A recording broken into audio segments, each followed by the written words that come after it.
Wow, that's cool. Very cool. Ladies and gentlemen, my guest today is, da, wait for it, John Beasley. Hey, Kathy. I hear the crowds roaring. Oh yeah. Like at a baseball game these days. Oh man. You have Well, to have to do what they do is pipe in, applause and laughter. Oh, game shows. I should have that actually. I Yeah. think if I was a little hipper as a DJ kind of a girl, I could have the Who's that the radio show way back that did crazy sounds and stuff? Spike Spike Jones? Jones. Spike Jones? Oh yeah, Spike Jones. He was a genius. He was a total genius. No, one time I was in Germany and I was staying at somebody's apartment that was like Spike Jones. He was, Huh. but he was German. Yeah. There's also a director named Spike Jones. Yes. So this is John Beasley, guys and gals. John Beasley is an old friend of mine. We worked together a lot in the old days, and then over the years, we didn't. Then he recorded on my record a song with me, and in more recent years, and he's been really super busy in all that time, and just racking up the kudos. And I'm real happy that you decided to come on because I think you're so cool and a worthwhile person, and I'm looking forward to hanging. Well, it's really good to reconnect with you, Kathy. We were pretty good friends there for a while, we Yeah, started with kids and other career directions and, I things. know. It's life. Before you look around, it's been 20 years and go, oh no, that's crazy. Yeah, it is it's crazy. And now I know, when you're growing older and you look back and especially at someone who's younger than you, like you and I, right? You're a lot younger than I am. And I told this to Diane Reeves too. It's kind of like you're kind of like my kid, you know. I guess in the musical family, there's I your think maybe relationships with people are like that. slightly older sister, not kid. Okay, Slightly. cool. I like that. Anyway, it makes me really proud to see what you do, and I love what you're doing. I mean, that song was amazing. That was John's new single called Stevo. Who who was the inspiration for the title? Steve Tavaloni. That was my nickname for Steve Tavaloni. It's from our third volume of our Monkestra series. Oh, okay. So Mac Avenue's going to put the record out. I think it's August 21st, but this is the single, and it's out now. And you could also pre-order the record if you want and all that. But it's a big band, and this record's a little different in that the title sort of explains it. It's called Monkestra Plays John Beasley. So there's more original music in it, in addition to some Thelonious Monk. But so this song I wrote years ago for Steve, Oh, and it had this kind of monk kind of flavor to it. So I thought, definitely. yeah, That, yeah. Very cool. It's catchy, actually. thank you. So Steve, if you know Steve, he's a very uh, he's a he's a very unique but super creative, you know, musician and person. Yeah.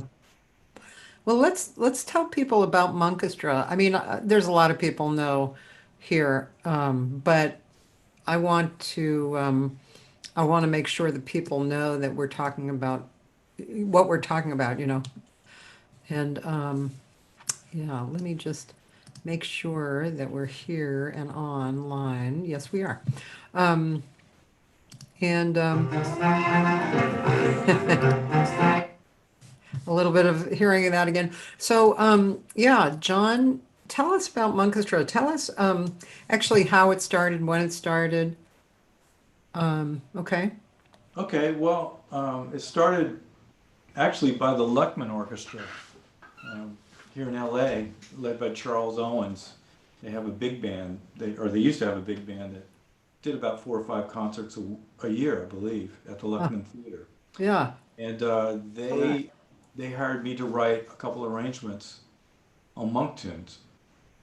They did on Night of Monk, and I did them, and was like, wow, this is I found that I could really manipulate or use his compositions as a springboard for my own voice, if you will, without being tied to the piano, Yeah. right? And so I did a couple of those and had fun. I was like, oh man, I could stop time, I could change the tempo, change the groove, I can make cadenzas. There's all these possibilities, and I always say, you know, great composers and great compositions, you can actually do that with. Bach sounds great at any tempo.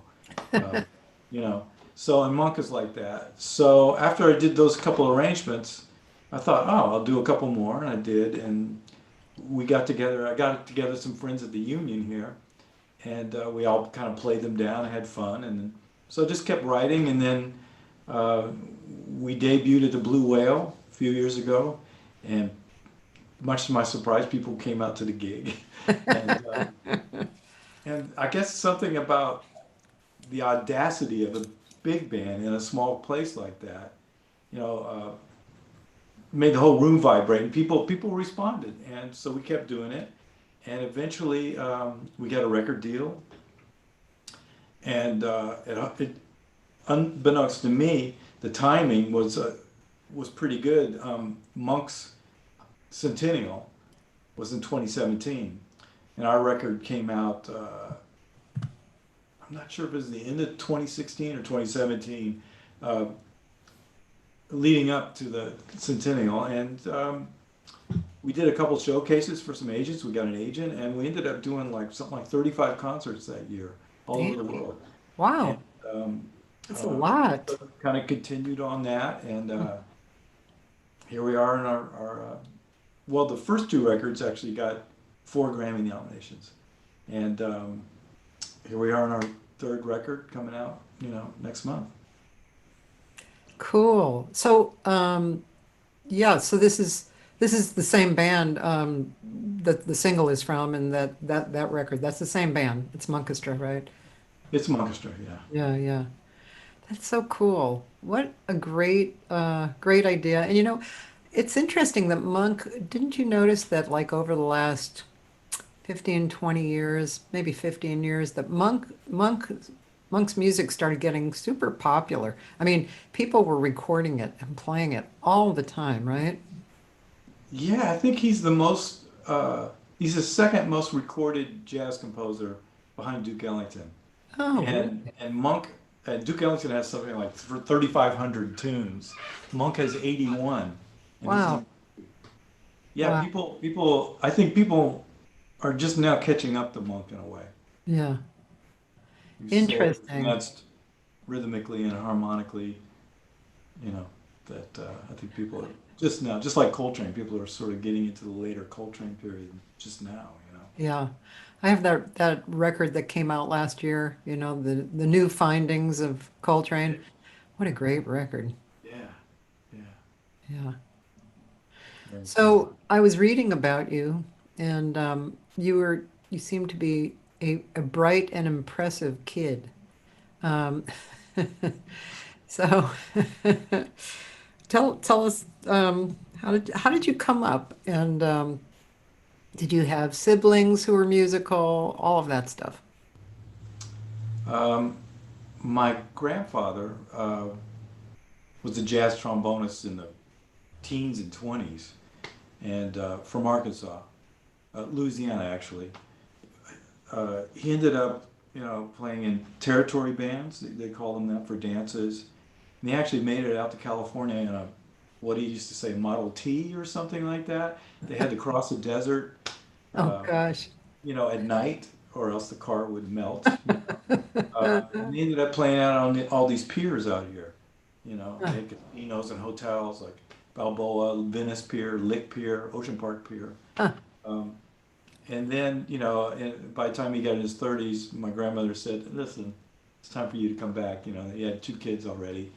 And he ended up going back, they ended up settling in Arkansas and became a high school or a band director. Hmm. And Arkansas is full of these little towns, so he would be sort of in charge of 3 or 4 little high school bands. So my mom came up under him, and he put her in the band, and whatever section he needed help with. So she ended up playing clarinet and trumpet and trombone, and she Wow. settled on baritone horn, and got a scholarship to North Texas State University at that time Wow. in Texas, Yeah. and became a band director herself. Actually, a very early pioneer woman band director in the 50s and 60s, Yeah. dealing with high school football coaches and principals that, in the Deep South that were probably not used to dealing with a woman, on a football field, let's say, for marching and stuff. Yeah. So, a pioneer woman music educator, if you will. She met my dad, who was uh, was playing piano. He was a piano major, and he ended up taking bassoon in the army band, and that's where he learned how to play jazz in San Antonio.